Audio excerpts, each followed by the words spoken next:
Attention! The National Weather Service has issued a hurricane warning for the entirety of the National Hockey League. Please stay tuned for further information from the Storm Cellar. Welcome back to the Storm Cellar. Brad and Ray are here. We actually have two guests today, Ray, because I am bad at math. I'm terrible at I'm terrible at math, and it's why I got into broadcasting way back in the day. I'm still terrible at math. Yeah, but nobody told me we have what? to do math on this program. You know what though? Here's the thing. We had suggested last week even that there's always lots of room in the storm cellar, and we're This is testing true. that theory out immediately. I mean, we've had roundtables before, but this one's going to be slightly different because, first of all, our first guest, James Connolly, is with us. And then our next guest is going to be coming in as well. So, I like the idea, actually. I've always wanted to test the boundaries of the scope that is the storm cellar, and now we can. So I'm absolutely loving this. We have got James with us. James, thank you so much for joining us here this morning. How are things with you today? Where are you at right now? Right now I am camped out in Greenville, North Carolina. So checking out East Carolina University, thinking of going there for some summer classes and going there to launch off. But yeah, right now just camped out with some family, gonna go back home to further down in North Carolina, kind of middle of nowhere for a little bit. But that's where I'm at now. Thank you for having me again. Absolutely. Hey, Middle of no nowhere, North trouble. Carolina, there's a lot of those. I grew up in one. Oh, you did, yeah? Oh, yeah. See, now being to North Carolina only once, and look, the countdown is on for the big trip, by the way. So I tell you, I can't wait. But I only got down there once, and the one thing that I noticed, and maybe you guys can help me out here, when we landed, to get from one place to another, there were a lot of trees. Oh, yeah. It felt like very green. It was very green, and it really felt like you were driving through the forest, and then there's a sudden outcropping of a location, and then if you stayed on that road long enough, the community would disappear and you'd be right back into the trees. It was a surreal experience, and I loved it because the greenery is great. But is it like that all over North Carolina, kind of? I'd say so, yes. You have your cities like Charlotte and Raleigh, but typically if you're on the highway or something going to a city or from a city, it's green, green, green. Okay, here's the city. Green, green, green. Here's another place. And then it's really like that a lot. It's a bunch of settlements in one area and no real towns next to each other, like bordering each other. Wow. Yeah. Wow. If it's not trees, Ray, it's corn or it's fields of soybeans or tobacco. Right. And even people who, I lived in North Carolina, half my life now because I'm old. And a lot of people in their minds, like Asheville to people is like Western North Carolina. And people forget, like, you've got another like 90 minutes of North Carolina to drive through, and it's all like Cherokee. That whole area is beautiful. The mountains are nothing but trees. A lot of trees. Raleigh is the city of oaks. Right. Not walkable. Sarah Sivian is not wrong. Raleigh is not a walkable city. Now it's walkable within your little area. Maybe like if you live in South Glenwood, for example, which is near downtown, Ray. Yeah, you can walk to everything you need. But for most people, if you don't have a car, it's really tough to get around. Like public transit's not really an option. Very different from up here where, I can take the T into Boston, and you and I have done it, right? We literally made an 11-mile loop that day around Boston. Not hard. If you were to do that in Raleigh, you would even get some of that trees thing, even within the city. Wow. Between interconnected points in the city that aren't necessarily developed yet, because it's just massive. It just kind of seeing all those trees or whatever it made me think in a very friendly way and not disrespectful, that's why perhaps moonshine was so easy to make and be a part of. You had tons of places to hide. Like there were so many trees everywhere. I'm not trying to be disrespectful, because I have enjoyed the moonshine of North Carolina. And whoo, If I could take you up to Surrey County while we're there, I would. It'd be kind of a day trip. It's a couple hours each way. But we okay, could certainly go visit, my cousins. That's awesome. I'm sure I feel confident to everybody but the tax man that there probably will be moonshine at the Stadium Series tailgate. Oh man. And actually it's an interstate, it's an intrastate thing, so it's not even a federal tax thing. Oh, look at that. There you go. We have veered Law-abiding citizens in the cellar. always. Look, we veered very wildly off into the distance there on that one, and I apologize for that. That's mostly on me. What we always do is we love to bring our guests in, and we turn the floor to them immediately. We want to find out, and what we've always wanted to find out is, what makes you a Caniac? Did you start a Caniac, or did you migrate from another location? Do you have great stories? Are you, who your favorite player is all time or right now, if they're different, whatever. That's what we want. And James, you know what? Here we go. Let's turn the floor over to you and lay it on us. What do you think? Fire away. Well, I've been a Caniac basically my entire life. I was born in Raleigh. The Canes were already here for a couple of years at that point, but I didn't really start following them till I'd say about 2010, 2011. And if you don't know that period, it was not the best to be a Caniac. Sure For sure, wasn't. it was. I think the first 8 or 9 years of my fandom, not a single playoff entry. So that was kind of fun, watch them.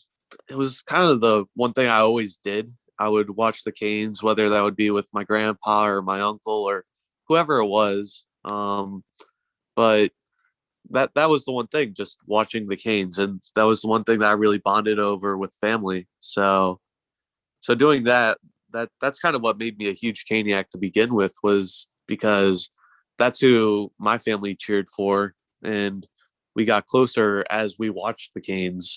And as I've gotten more knowledgeable about the game, it's kind of felt like a torch has been passed from one generation to the next, and I'm the one now relaying the Canes news to my grandpa and my uncle, and instead of the other way around, what it was like maybe 5-10 years ago. So yeah, it's kind of been that one thing that I've always had. I moved around for a little bit, but I was always a Caniac. I was fortunate that a couple of years after I moved, ESPN Plus became a real big thing. So I was able to still watch games pretty regularly that way. And amen to that. Yeah, it's great, honestly. I mean, just it's been the one thing that I've really loved through, well, except family, of course, but it's been the one thing that I've really loved throughout my entire life, and it's been that constant. So that I'm really grateful to be a Caniac. I love the community. I love all the people in it, and I'm really glad that I'm able to connect with people who are like-minded like me, who love the Canes. That's awesome, James. And really, you kind of, like, I'll say this, you kind of deserve a whole lot of credit, because when you get on board, and I've said this before, everyone starts as a bandwagon fan. That's how everyone starts. For one reason or another why they get on board. Everyone starts as a bandwagon fan. How in the world you ever became a bandwagon fan of the Canes during some of the darkest, most dismal days? I mean, that's where I know I can say that, James, you are a true Caniac, because you got on board at some of the very darkest times and stayed with, and not only stayed with, and you get the rewards now of seeing a team that is a perennial contender that's been built from the ground up. And certainly that's got to feel really good after those dark days that you started with. Yeah, it really does feel great. The first playoff berth, I remember that, and I remember that first series so vividly versus the Capitals. I think it was after the Canes went down 2-0. It was one of those series like the series with the Rangers this past season, where the home team wins every game up until the last game. But the Capitals, they jump out to a 2-0 lead, and they were the reigning champs. So the fans in Washington, they were chanting, "We want the cup, we want the cup." And I just remember these guys, it's only game 2 of the playoffs and they're already chanting back to back. So it was really gratifying, all those years of watching not the best hockey, and to have Brock McGinn score that double overtime winner, passed to by Justin Williams, that was just amazing. And oh man, it's a good feeling, right? Yeah, chill down my spine every time I think of that. That's exactly right. You mention it and it just instantaneously, you get that tingly feeling all over, the warm fuzzies of how great that was. Brad feels it too, I know. James is another proof, hockey, North Carolina's a hockey state, right? Here's another generational fan, right? This isn't somebody who's first, and this is somebody who's, gonna carry this on. And I still very fondly remember the Hurricanes' very first playoff series in North Carolina against the Devils. And it always sticks out at me, probably in much the same way, like, that 2019, Capitals does for you. It's addictive almost. It kind of set, to think of, Gino will like this, you're setting the hook on a fish, right? You get nibbles throughout the year. And then you're like, oh, this is great. And then, playoffs, like, this seems cool. And then you kind of watch playoff hockey and it sets the hook and you're like, oh, that's it, I'm in. Mm-hmm. For sure. It's really what it was. And there was a period in those 8 years where I wasn't watching every game because it was, okay, well, they're going to lose. I think that was probably 16-17 where, they had that winning streak at the end of that year. And that's when I started watching them, because it felt like playoffs were a legit chance at that point. But they really fell out of, I think that was the year they drafted Necas. So I was hoping that the Canes would draft Nolan Patrick that year, and he would be the savior to the franchise. And as things have folded, or as they have come out, he would have not been the savior to North Carolina hockey. So I'm glad that the Canes drafted who they got in 2017. Pretty great draft all around. So, yeah, I mean, there were just some points there where you're not really as into it, but as soon as that ship really started to turn around, a lot more people got into it, and then people would hop on the bandwagon and all of that. And now it really feels like the community is larger than it's ever been. Yeah, that's awesome. And James, I've got to ask you. I know when we talked about all-time favorite players and so forth, when you join in at a time when the team is not great, who were you hanging your hat on? Who were you following? Who made you the Caniac / jerk? Did you have a favorite, or was it the entire team? Did you have a favorite from those really dark days? Well, I'd definitely say that Jeff Skinner was a fan favorite around that time. A lot. Jeff Skinner was kind of the one bright spot that there was. Of course, there was the Stalls, Eric and Jordan, and you had solid players all around like Toulouse and Rutu, and none of them really compared to Jeff Skinner. He kind of reminds me of a slower Marty Necas now with a better shot, if that makes any sense, because he could really make those plays where he goes coast to coast, does a spinorama, and then it's a gorgeous goal. And that's one of my favorite things about hockey is just seeing those highlights, and especially seeing them in game really gets you off of your seat. So I'd say Jeff Skinner was one of my favorites growing up, but I also had two others that were kind of obscure. So one of them was Jay Harrison, who he was. That's a throwback name. I think he's in the AHL Hall of Fame now or something crazy like that. But I always just wanted to see him succeed. And I believe he wore an A at one point in his career for Carolina. But he was just one of those guys where I would always get really excited if he scored. Kind of like I do with Kotkaniemi now, because I want to see Kotkaniemi succeed in the same light. But then the other one, he was probably only with Carolina for a season or two at best, but it was Kevin Westgarth.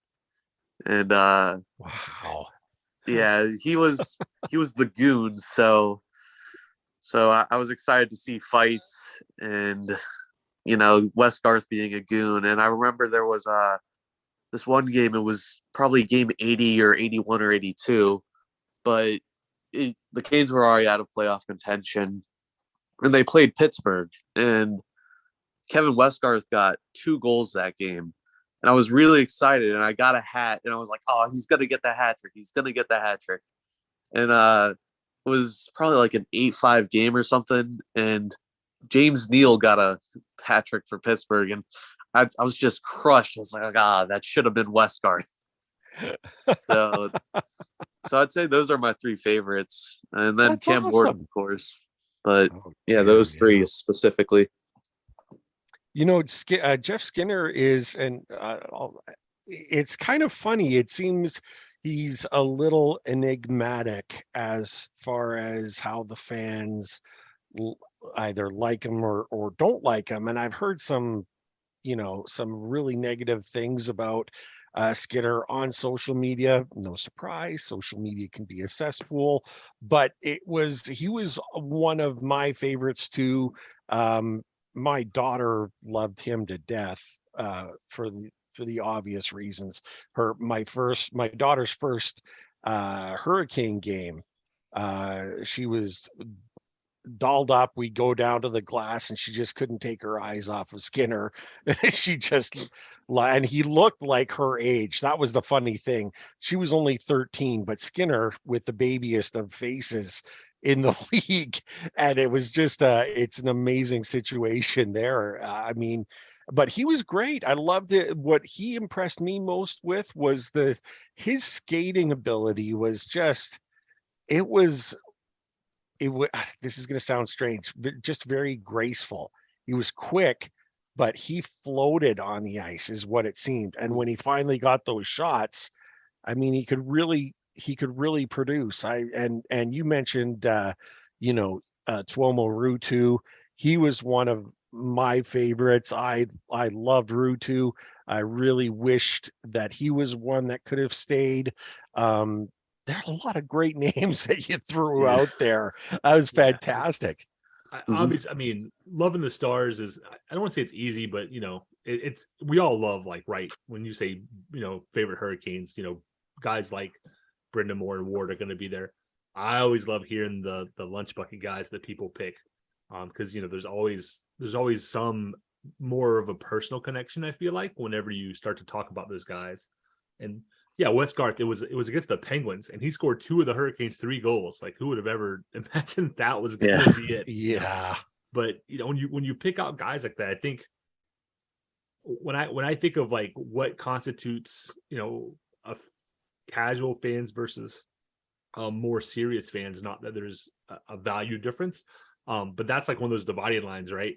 You know, a casual fan's probably, you know, if you ask them their favorite player, and even serious, you know, hardcore fans are, you know, it might be somebody popular, but you know, the casual fan's probably not going to dig in their bag and start pulling out pulling out names like that. Harrison, Right? yeah, Yeah, I mean, Westgarth, it's, yeah, you know, I think that's cool. Those guys deserve the recognition, right?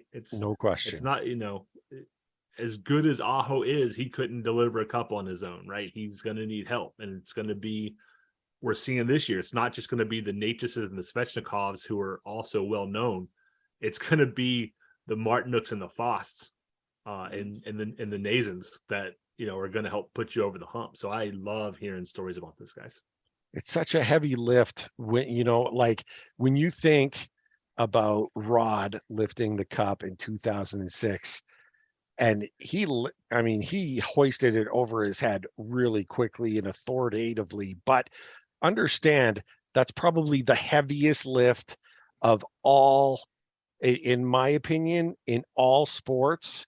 The most difficult championship to win and trophy to lift is the Stanley Cup.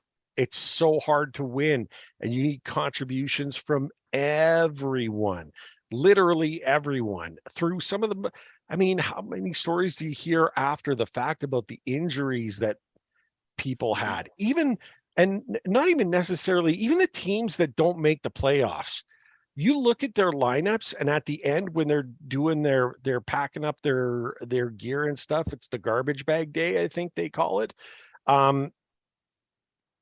You hear about all of the stories of how many injuries everyone had, and they were nicked up and fighting through pain and all the rest of it. It's like, it's unbelievable. It's unbelievable. So you need those contributions from everyone else. And yeah, Brad, you're 100% right. Like, the lunch pail guys are important and deserve praise. And it's great to see, you know, Harrison and Westgarth. Wow, like those names just dove out at me. That's it's outstanding, absolutely outstanding. All right, now who's your all-time guy, James? Is there a different one, or do you have an all-time? Probably not. I was too young for the cup contending Canes. The current Canes, it would be hard to say one of the current Canes is an all-time favorite.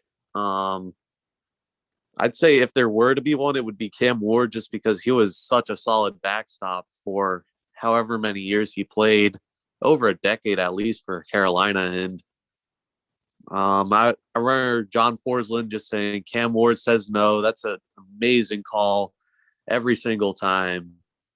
And yeah, it would Right. probably be Ward. There's always that special affection and aura that goes towards a goalie. So you see that a lot right now with Kochetkov. But if the goalie isn't doing well, say Ronta, at some points it's the worst thing ever. But now, right, I would say that Cam Ward always just had that. Even if he wasn't playing the greatest, he would be that guy that everybody was still like, yeah, he's the reason why we're even contending or even winning games. So it would probably be him, just because he was such a solid Cane for so long. Yeah. And you know, it's funny too, you're talking about even when they're not playing at their greatest.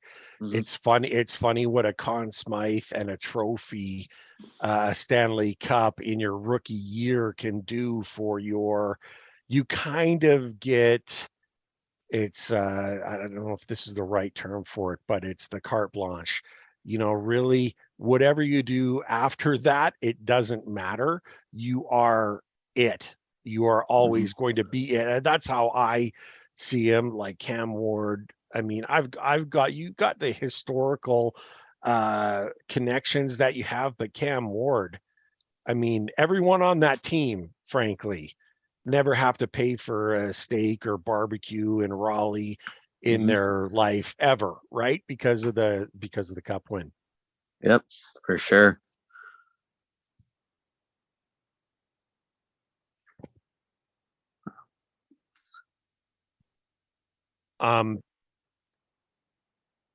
Sorry, my mic went on mute there for a second. Oh, there you go. Yeah, I was gonna just kind of piggyback on that, say, once your name's on that cup, nobody can take that away from you, right? And that's the biggest thing. In my mind, Cam Ward was able to take some of that pressure off. And so I think there's still, as good as he was overall, and I think he was solid. There's still people, should his name go in the rafters? It's still a debate of sorts. And some of that is, if you look at the overall body of work, solid, but at what level, right? There's a difference between great and like Hall of Fame retirement number worthy. And he's kind of, just my opinion, he's kind of in that area, but you also have to look at some of the teams he was on, right? You also, Eric Stahl's another one. I mean, obviously I don't think anybody would say anything negative about either of those guys and their contributions to the Canes. But then, I've heard like, well, this and that about Eric Stahl. And it's like, yeah, but look at the teams he was on there at the end before, Yeah. Like it's at some point you got to, give the guy a little credit for hanging in there and doing what he could. Because I mean, he was a baby during those first runs. And so he was around a long time, and having him and then Jordan here for such a long time, I think has really been a boon to the franchise, generally speaking. I think it says a lot about, where they are and what we're doing, and that they built things the right way. It's taken a while, but you mentioned whether or not they need to go up into the rafters and stuff. Of course, the Hall of Fame game coming up, which you and I, Brad, will both be at and very excited for in the 38 preparations. days, Yeah, down to the hours and minutes for me. But is the Hall of Fame game, are they putting, like, how is that working? Is this going to be, are they putting Cam Ward's number into the rafters that night, and they're just bringing back, I mean, Francis, obviously, like what are we looking at? What is the celebration in that area? I'm not really sure, because I don't think his numbers going up in the rafters that night. Like, at least everything I've read, the Hall of Fame thing seems to be separate from like numbers retirement and the other honors that could be given to a player. But so I haven't seen too much in terms of physically what this is going to mean. So living here in Boston, I know most of you probably hate the Patriots. But that, you can go down to Patriots Place and there's a physical Hall of Fame, and you can walk through it and see memorabilia and see the names and things. And I'm hoping that something like that is maybe being planned. I haven't really seen a lot of information about what it is other than to say you're in the, Hurricanes Hall of Fame. But I'm certainly hoping that at some point that maybe will be when they go through and they update PNC. Maybe something like that would be, it doesn't have to be huge, right? You could make a couple of rooms and put some really cool memorabilia in there, and, names on the wall, whatever it's going to be. Yeah. I haven't heard much. Maybe we'll reach out to like Walt Ruff and see if there is anything, but I feel they've been so careful to keep things under wraps this year. We don't even know what the Stadium Series jerseys look like other than the supposed leaks. The supposed leaks, exactly. So, hey, Brad, while you were just chatting with us, I don't know if you noticed, but the storm cellar door had opened. I did. In walks our second guest of the show, Brad. I'll let you do the introduction this time. Sure. Thomas Baker, writer for Cardiac Cane, I believe, is also joining us today. Once again, I apologize to James. I'll apologize to you. Sorry for the double booking. I said earlier I'm not good at math necessarily. Trying to teach my son math. He's 9, and we're not into the tricky stuff yet, but it feels like this, right? So we were just talking. Have you heard anything, Thomas, about what is actually happening with the Hurricanes Hall of Fame? Other than there's a night, and I will be in attendance. I don't know anything. I mean, they were you mentioned being sneaky. They were so sneaky about Cam Ward.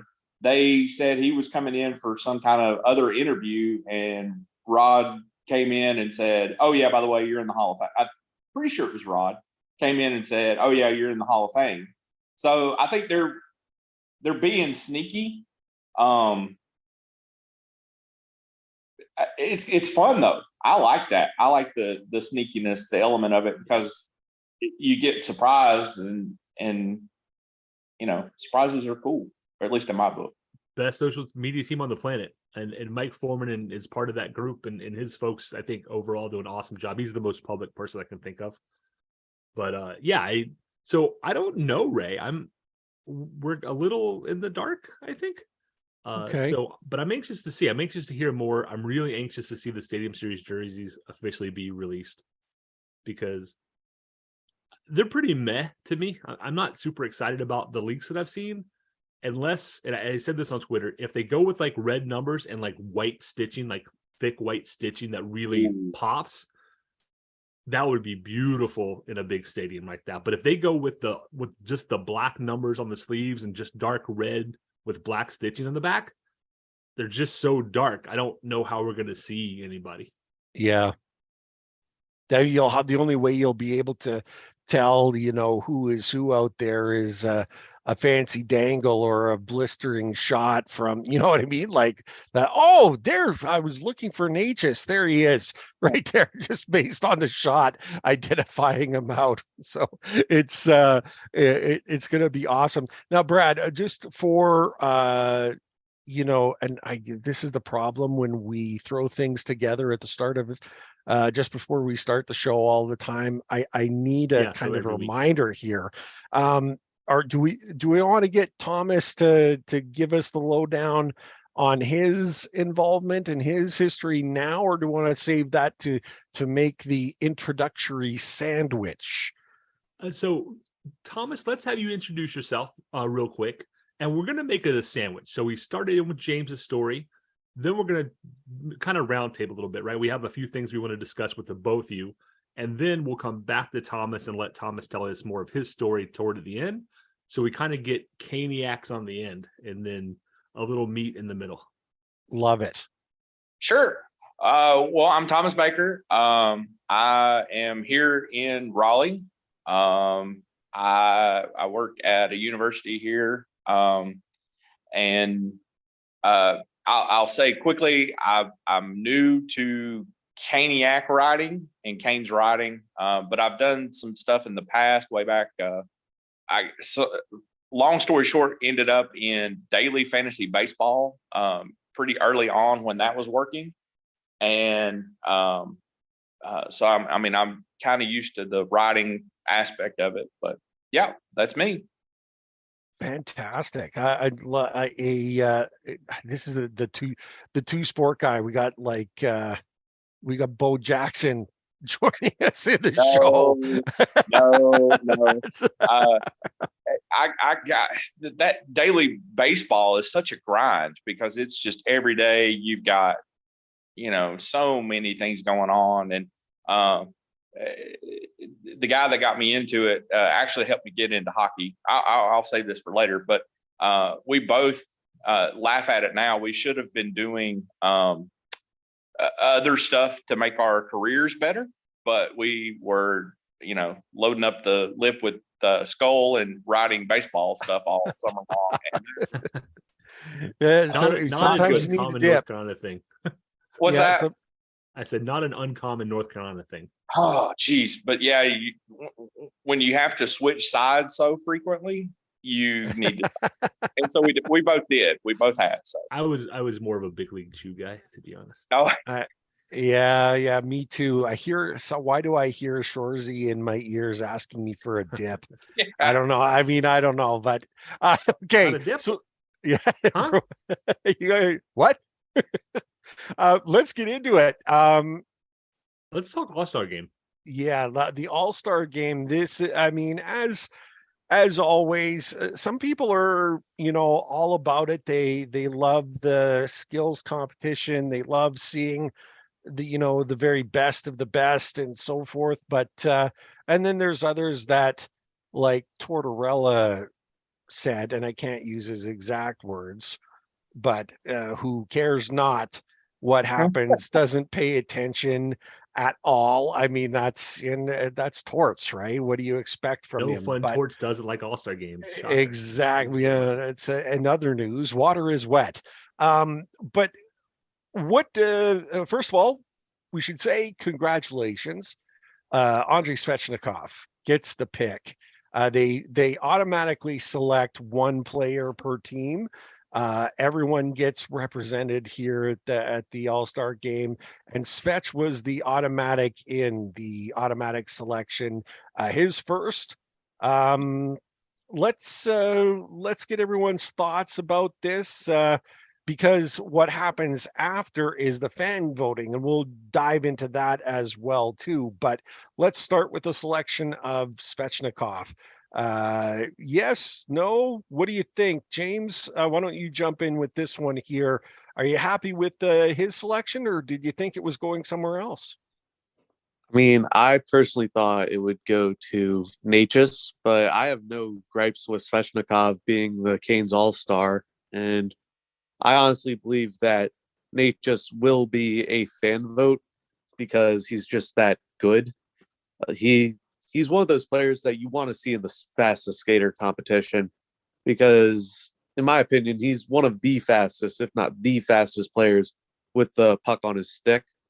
So seeing him, go head to head with a McDavid or something, that would be honestly amazing to watch. But I'd say Svech he's kind of an obvious choice, but there are other choices as well. I think Kochekov would have been a great choice, but he only has, I think, maybe 15 games this season. So rolling 3 goalies, that's kind of expected. So it wouldn't make too much sense to have him be the automatic guy in. But I honestly believe that Svech is a great pick. Mine would personally be Necas, but having 2 All-Stars on your team is not a bad thing at all. No, not at all. Thomas, what did you think? Oh, that was a great. It was a great pick. I like the idea that Necas is going to be the fan vote. I've heard rumblings that they're trying to even get a third, which might be Kuchekov. But I mean, who do you pick if you go for a third person from the Canes? Who do you? I mean, golly, that could be anybody. But yeah, Svech. He's got the numbers. It's going to help him. That was one of the things that somewhere else was talking about. It can only help him developmentally because he is still pretty young, and he's got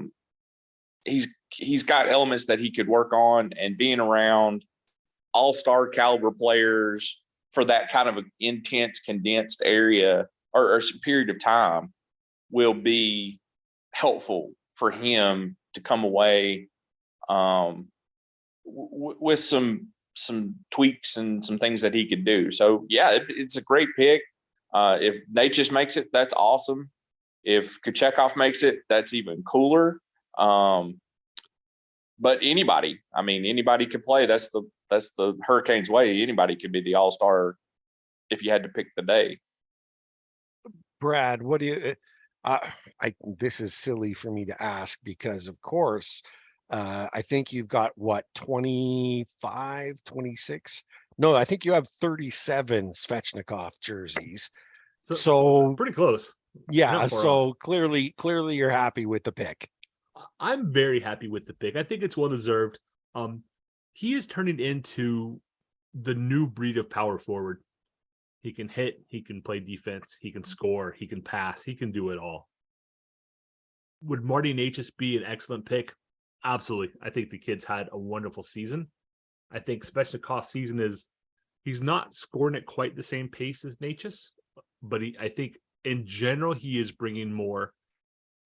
No slight on Necas at all, but just we've seen it more consistently, right? Necas is having a rebound season after a pretty bad off. For me, it comes down to Walt Ruff asked Jordan Martinook about the campaign to get him in the All-Star game. And Martinook says, there's someone to my left that deserves it a heck of a lot more, was his quote. And that tells you everything you need to know about this team, this locker room, guys like Martinook, who were like, I mean, Martinook would be a great write-in candidate for the All-Star game. He has played at another level this year. And his first thought is, no, like, give it to one of the kids. And what's amazing to me in all this, and it kind of makes me chuckle, is Sebastian Aho, up until I think last night, was at a point per game pace. And was he on any? I mean, he wouldn't have been on my radar for our pick for the All-Star game. Even he's putting up the numbers, he's playing defense. It's a lot. It's not as in your face as it typically is, but he's still Sebastian Aho.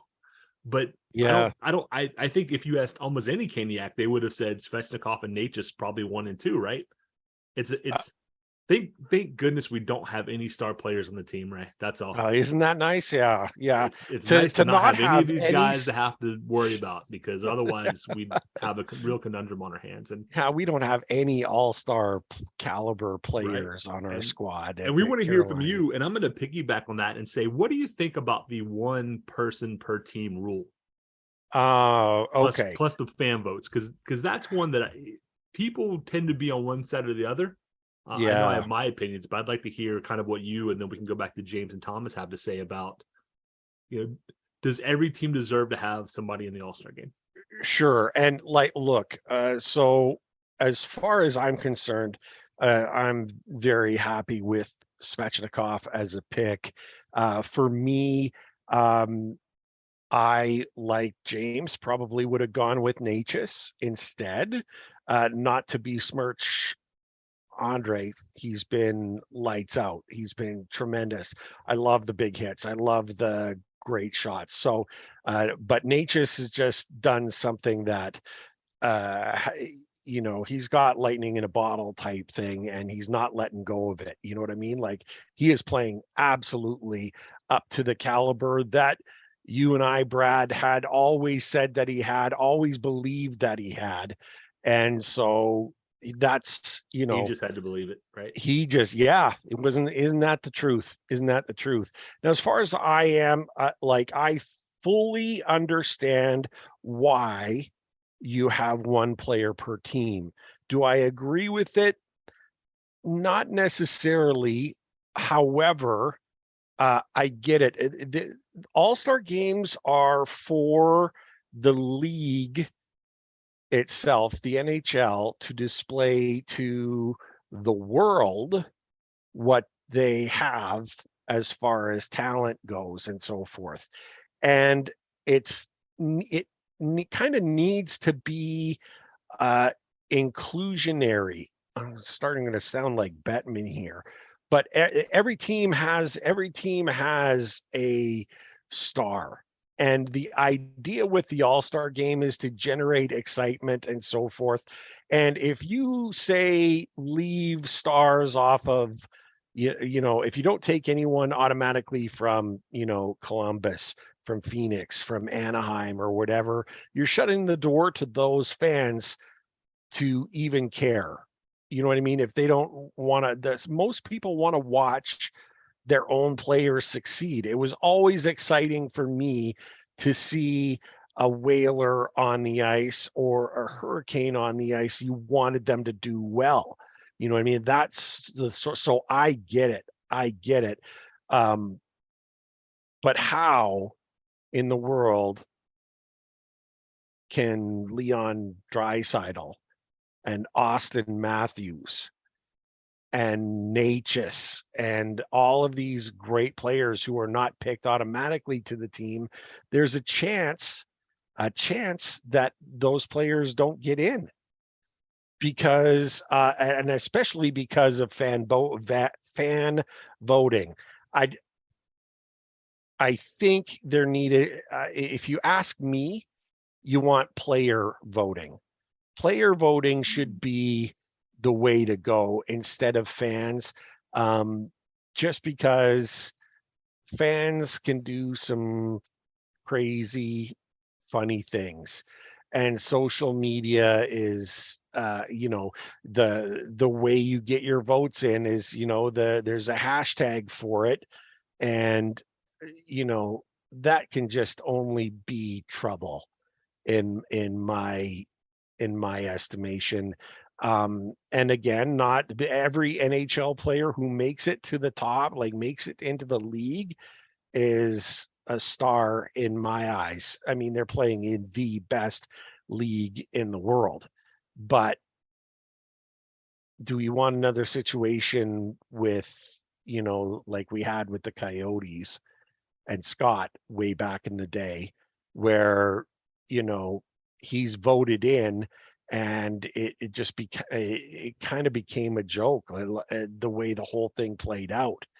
So I would prefer to see the fans do the voting, or not the fans, the players. I want the players to do the voting because they are a good judge of who should be in and who should be out, sort of deal.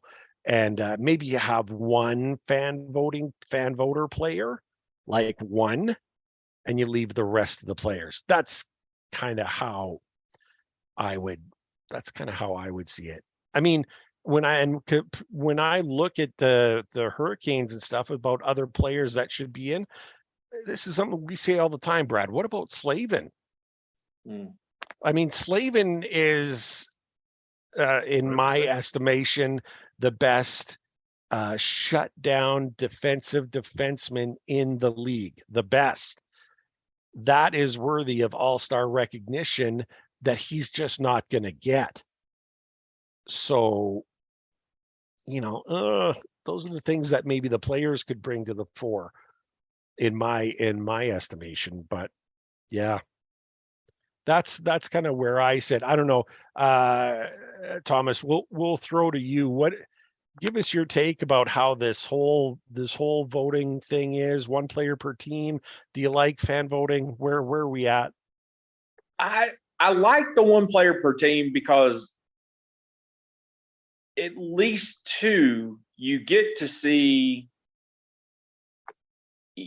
like I saw something somebody said the other day. I don't pay any attention to the Western Conference, and so you get to see the other side. Like I'll go back to baseball. I did pay attention to the American League, but you did get to see who was good in the American League, so that you could trade for some baseball cards.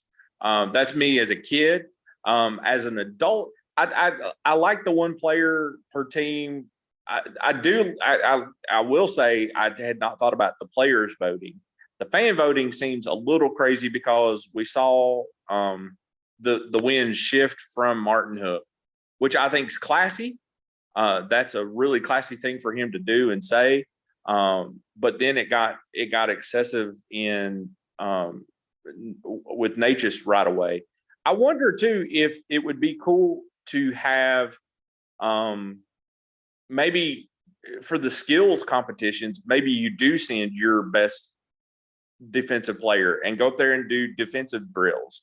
So that maybe you have like one player that's your all-star, and then maybe have like your alternate for offensive skills and your alternate for defensive skills. So that way you've got three guys. And so then a Slavin, or I think a Jalen Chatfield would be really cool to see him stack up against, even just for like the hustle aspect that he has in his game, stack up against some of the best defensive players in even just like a skill competition. But as far as the one player per team, sure, yeah, leave that there. Because then too, you're going to end up, it's going to be, Carolina, some other teams in the Eastern Conference versus Connor McDavid and who else from the Western Conference. Like it makes it more gamey, makes it for it. And, it's a money thing too. And that's cool. Everybody wants to see their guy, in an all-star jersey and may even buy it or whatever. So sure. Yeah, I'm game for it. James, what's your take? I mean, was it an NHL roster? You need 20 players to go on the ice to ice a team, 12 forwards, 6 defensemen, 2 goalies. And the all-star roster is 11. So I think, first off, instead of, you could still have your one per team rule. That would make a lot of sense to generate more revenue. But I also think that it should be, as opposed to maybe 8 automatically get in, I would say 12. So there's no world where Leon Draisaitl should be a vote in, or Austin Matthews, or Mikko Rantanen right now with the amazing year he's having. So I think personally that what we should do, or what the NHL should do, is have 12 automatically get in. And then I'm fine with the fan voting. It's kind of fun. I think Montreal, they're campaigning for Arbor Jacki, who's he's an enforcer. Old school hockey, it's fun in games, but if there's a good chance that Arbor Jacki goes and Austin Matthews doesn't. That's not really fair to Matthews. And piggybacking off of the idea of the skills competition, I honestly think that's phenomenal. The NBA, they have like their slam dunk competition, and it's normally young players or players who aren't typically all-stars. You're not getting your LeBrons in the slam dunk competition. And the slam dunk competition is what generates a lot of buzz for the NBA All-Star game. So a couple of years back, it was Zach LaVine and Aaron Gordon, and they weren't all-star caliber players at that point in their careers, but they put on one of the most amazing shows, and non-NBA fans watched it because they thought it was just that cool to see. And if we could do something like that, or the NHL could do something like that with players who aren't exactly all-stars, but they're still incredibly skilled, and putting them in a skills competition, that would be phenomenal. I would say. I mean, if I were to just make 2 changes, it would be have multiple players or alternates for a skills competition, and then start with 12 instead of 8. There you go.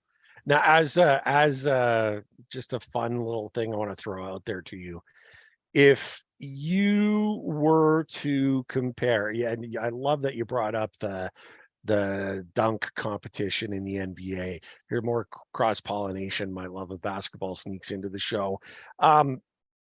What is the NHL All-Star Games dunk competition? Is it the race, the skating? Is it the accuracy? Or is it the hardest shot? What is the NHL's answer to the slam dunk competition? The dunk competition is what everyone wants to see. What do you got? What do you guys think? Like the best of the best, the reason for seeing the skills competition at all? It's got to be the hardest shot. Yeah, I'd have to go hardest shot on that one. Mm-hmm. Yeah, I think was it Zdeno Chara 105 miles per hour slap shot. That's going to generate a lot more headlines than Connor McDavid runs around a rink in 12 seconds. So it's exciting though, because it's a race, right? I mean, that's the thing. You look at those skills, and yeah, like first of all, the poor goaltenders. I mean, goaltenders never. There was years where their skills competition was to shoot on the open net and try and score goals, but they had to lift it over a tiny little barrier or whatever. So they had to get the puck high enough off the ice over the barrier, but still down into the other end to score a goal. And how many they could score? I mean, they were trying to find things to do there. I dig the accuracy one. The accuracy, like the hardest shot, is fantastic. I love the accuracy, because the guys that can, bar down and snipe, show their silky mitts, or like last year. Here's another one. Last year's contest with the breakaway goals and stuff. Zegras putting on the cape and you know what I mean? Like all of these things that they were doing, it became theatrical, right? Like, Thomas, is it the is it the hardest shot, or do you like the floweriness that's coming in? Gosh, the thing about the hardest shot would be Svechnikov. I think about the goal that he had. I can't remember, but he hit the post, and I swear I heard that over the broadcast. I mean, I heard it hit, and so I'm thinking, okay, if we go with the hardest shot being the slam dunk, then absolutely, Svech has got it, because man, I think well, at least for the Canes, he's got it, because he can slap hit it. That boy, my East Tennessee came out on that one. He can slap hit it. But I think the hardest shot's cool. I do like the accuracy, because it is pretty neat to see, you know, how you can get the 5-hole. See if you can get the 5-hole on, you know, on a decent goalie that's out there trying. I don't know. The race is definitely third of all of them. I don't think that's nearly as exciting. So then I'm stuck. I'm stuck between the two. I'll just have to say I'm neutral on both of them, being both really awesome. How about that? Yeah, no, that's absolutely fine. Brad, what's your take? And I mean, and we can't just go with the one that you think Svech is going to be the best at.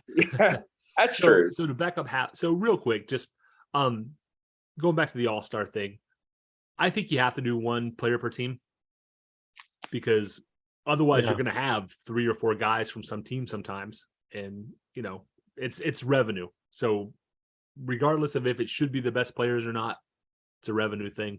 It's going to be every team. I like the idea of maybe expanding the roster some. I am a big proponent of separating out the All-Star game players. Let those guys be the All-Stars. Bring in a second set of people just to do the skills competitions, and include, for example, some of the PHF All-Stars. You know, Kendall Coyne Schofield, Hillary Knight, Sarah Nurse, Kennedy Marchment, Madison Packer. Like, you know, I thought that was fun last year. I like seeing the women competing with the men, and you know, especially in the skating. Yeah, like, and even in the when they were outside in the fountain and they were doing the accuracy kind of toss thing. Yeah, like, I forgot who it was representing the PHF, but she should have won. She got robbed, as far as I'm concerned. Yeah. So, you know, that would be one. The other way you could maybe solve that, and I don't think this would be popular, but I think it would maybe spread things out. This would give the dry saddles of the world a chance. Is you can't be in the All-Star game 2 years in a row. So you're Connor McDavid, you're in the All-Star game this year. Next year, through no fault of your own, you're not eligible. And because there's enough guys in the league that you could do that and still have the best of the best, right? Because the difference between a Draisaitl and a McDavid is pretty small. I don't think that would work, because you would have those people who are like, how can Crosby not be an All-Star? Well, it's easy. Right. He's been an All-Star 400 times. I don't care to see him anymore. I'd like to see somebody else, right? Yeah. So that's one.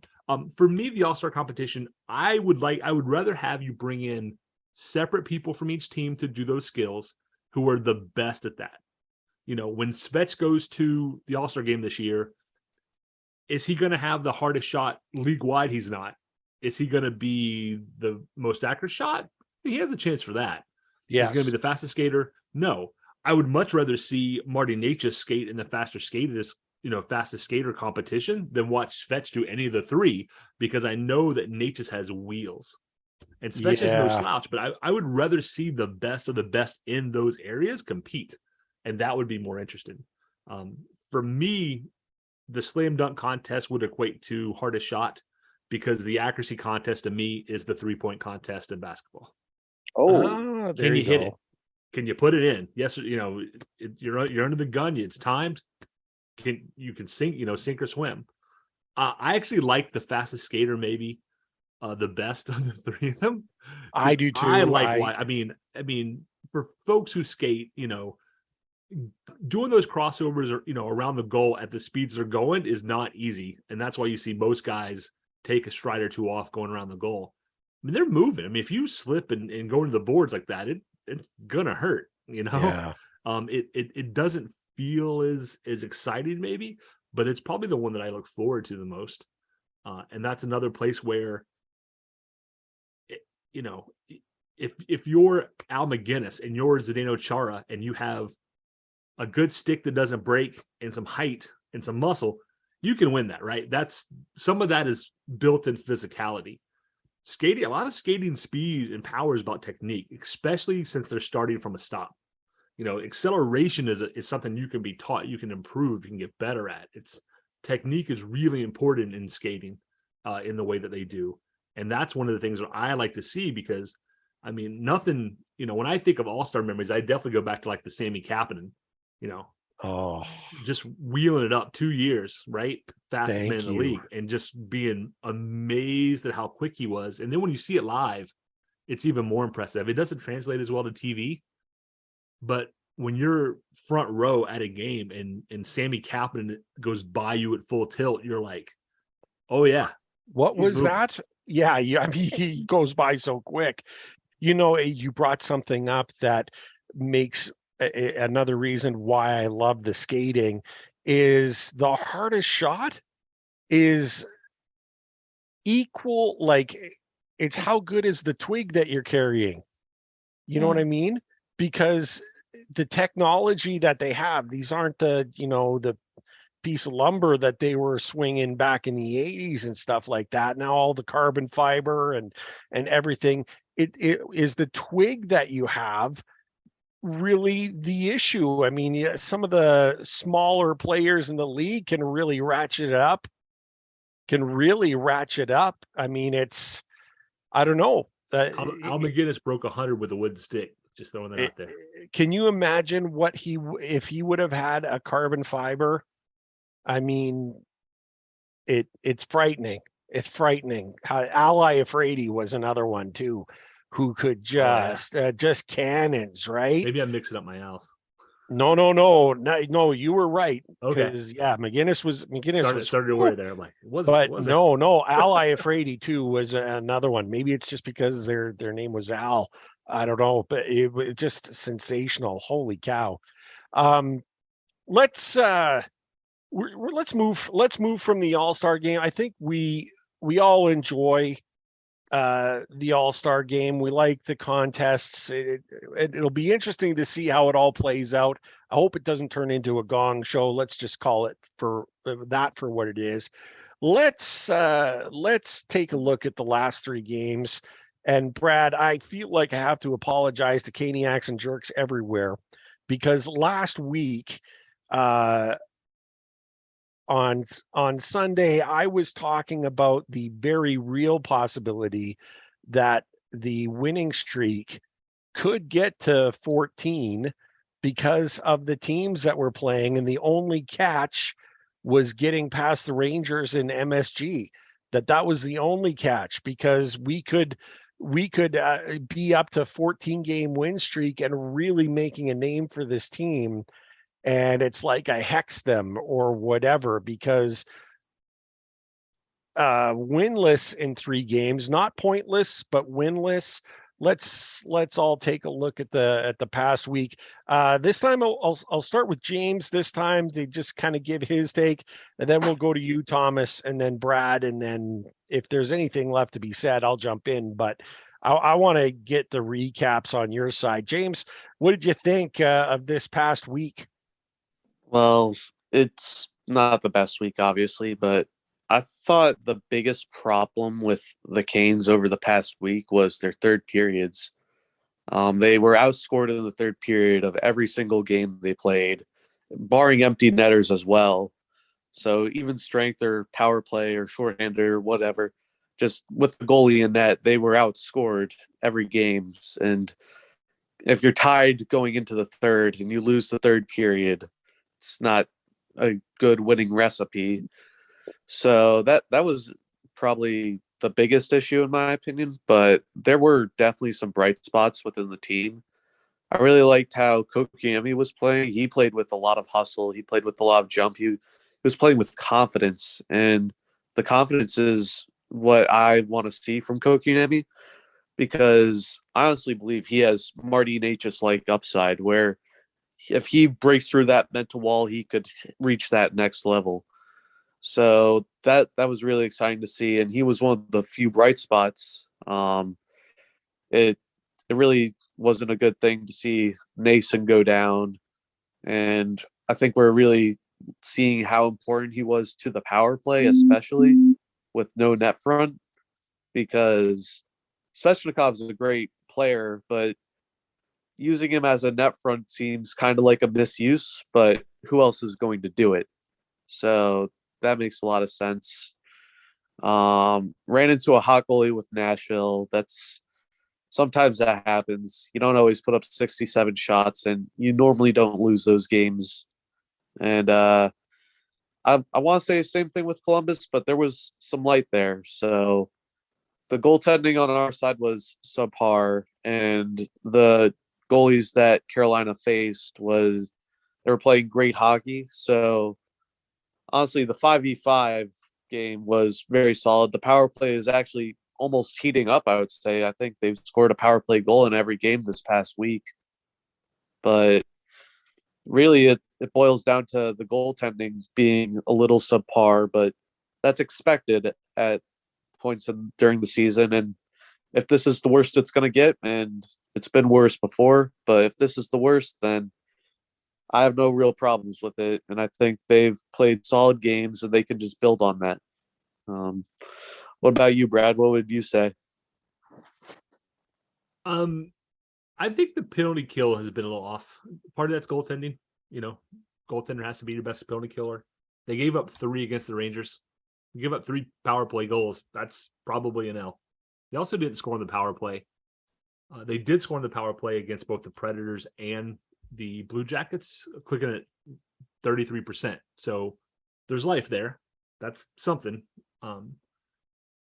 Overall, you know, I'm not too worried about these. The reality is you get 1 point out of 6, and you're 4 points ahead in the Metro, right, against a New Jersey team that also went on a huge streak. Columbus got the first 2 goals.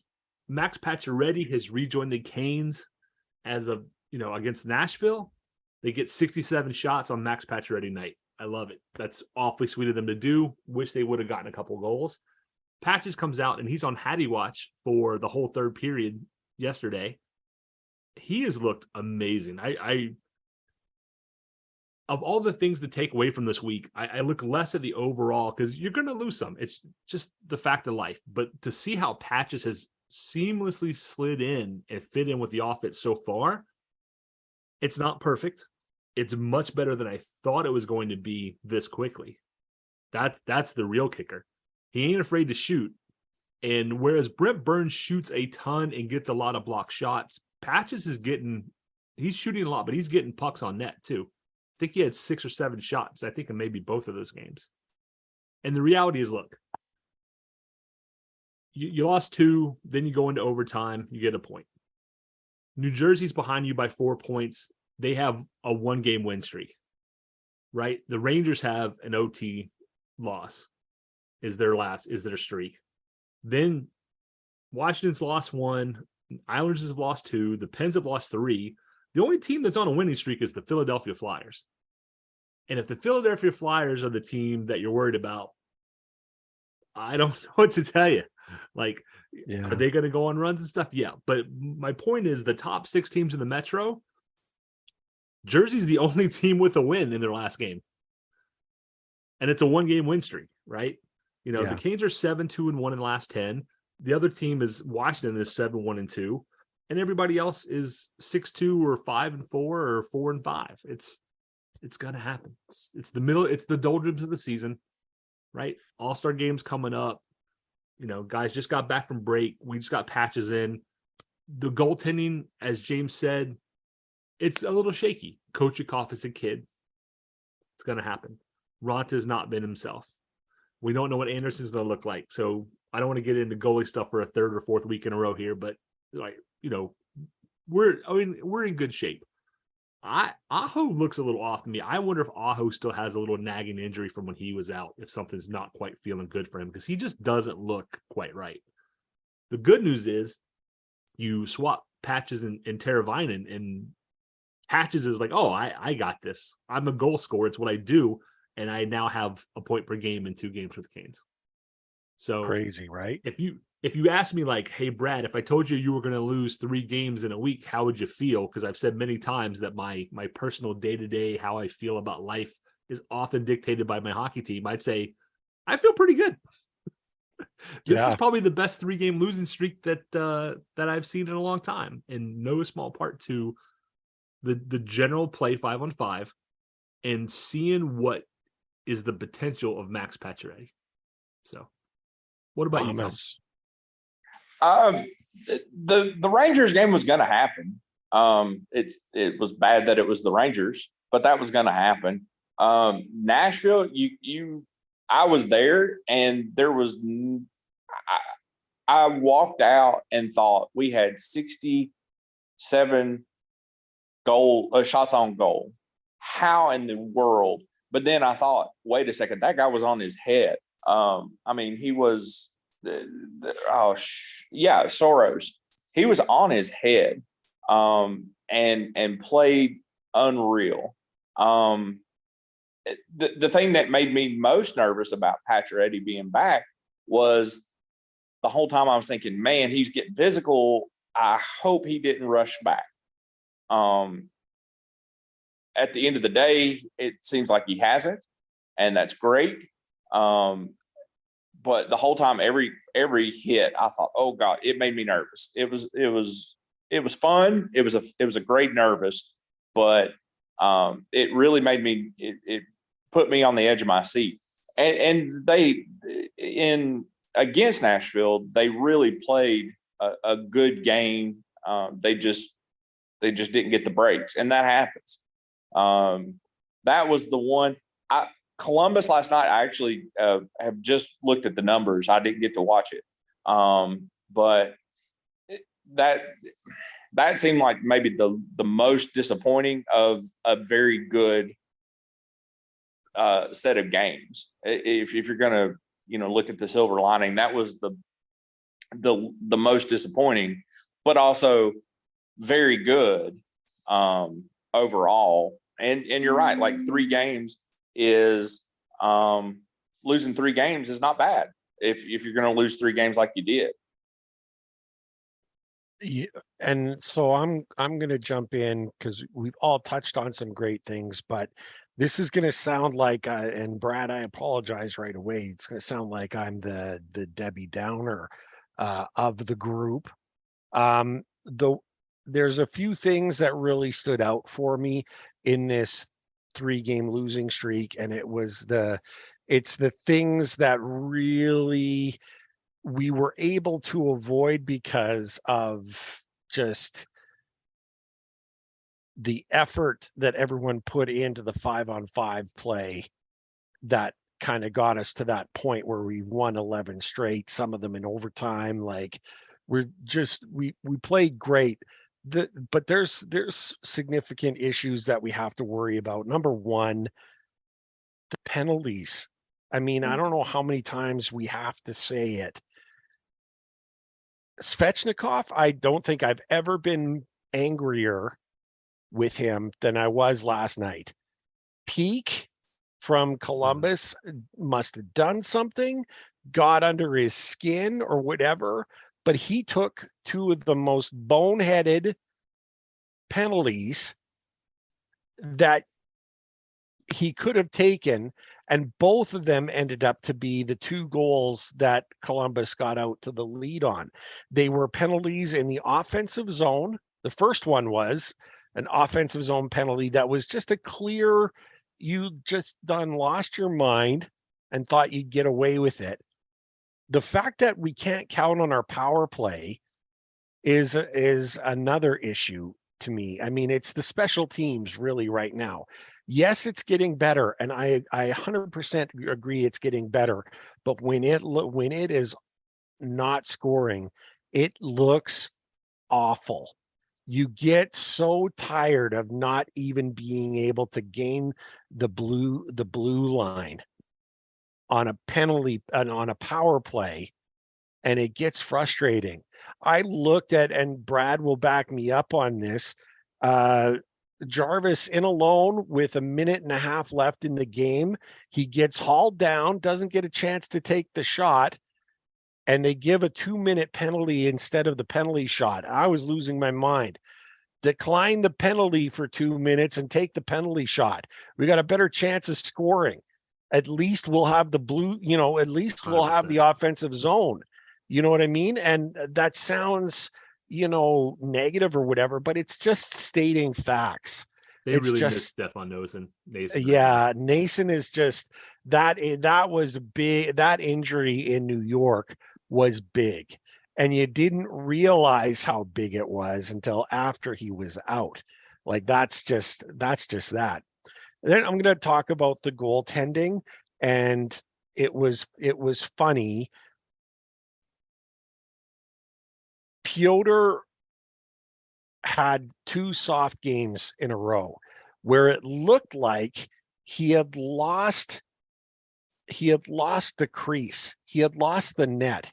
You know what I mean? There were times where he was overplaying, and it just seemed weird. Like he didn't have a feel of the puck. It would hit him and he'd like lose it. It was not the style of play that he had when he was on fire. And you knew there was something wrong. And when you point it out, the social media world kind of jumps in and says, why are you so negative and all the rest of it? And it's like, it's not it's what Brad and I have said that we are all along. We are realists. We will point out the things. We expect a lot from our team, and sometimes that might be unfair.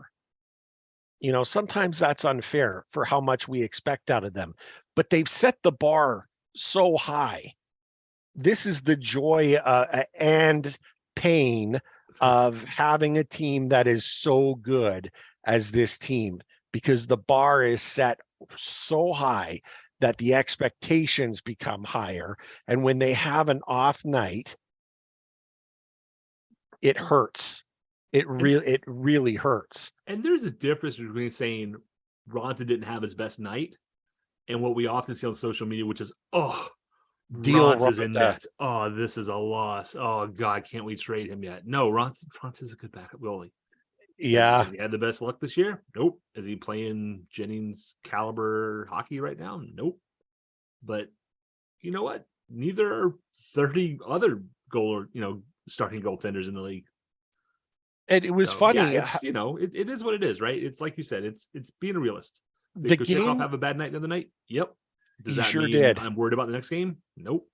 Yeah, he'll come back and he'll do it. But here's the thing: people ripping on Ronta. What was there was the one game where he struggled so hard. He allowed a lot of soft goals. I forgot all of the soft goals. When he was just huge in the shootout and stopped them all. And you know what? And he got the win when he was at his best when he absolutely needed to. So it was easier to forget those soft ones, it's tough when we get these losing streaks. There are a lot of things that are still going on that we've talked about also that need to be corrected. If we're and I'm kind of looking ahead. These are the things that need to be fixed before we get into the playoffs. Yeah. And we need that consistency. There's 3.5 months, right? Yeah, 100%. If I can, I'll jump back to the penalties Sure. against Nashville. I wrote about this in an article that's coming out pretty soon. Against Nashville, I don't think in the third period there wasn't and this is relates to the penalties. There wasn't a face-off that didn't have at least one false start, and it's that same kind of thing. Now, some of the penalties against Nashville were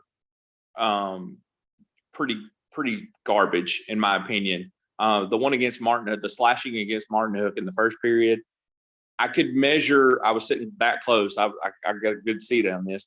I could measure the arch of the Nashville players' stick into the bench. So how that was a slashing, I haven't quite figured out. Anyway, it gets a little physics gets a little fuzzy for me. But the false starts, I thought really hurt, and most of them were against Carolina. I think that hurt the momentum of the game that they were trying to build, to get back in there and push ahead and push into the lead. Those false starts, it's that kind of the basic kind of thing. You get in there, you get set, and they drop the puck. That hurt Carolina against Nashville probably more than you might recognize, because it takes the crowd out of the game. It takes the players out of the game. There were several times I saw eyes being rolled. People were just the crowds. I got to the point where I was like, man, here we go again. Let's count how many times. And again, I don't think there was a single one that didn't have at least one false start.